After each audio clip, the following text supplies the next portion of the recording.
Mga biyaya na natatanggap, sa mga tulong na natatanggap.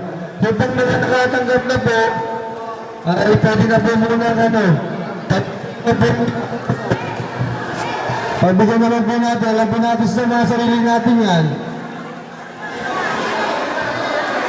Ngayon po mga nabigyan na po. Ay lang yun pala, nabigyan na.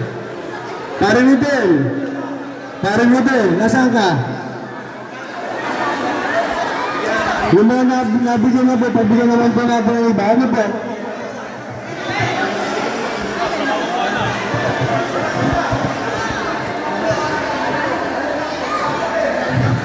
Maraming salamat po sa aking mga kuya ate at sa Party List.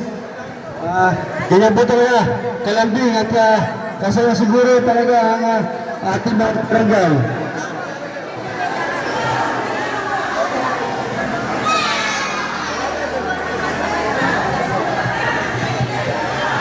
Ubos. Maraming salamat po.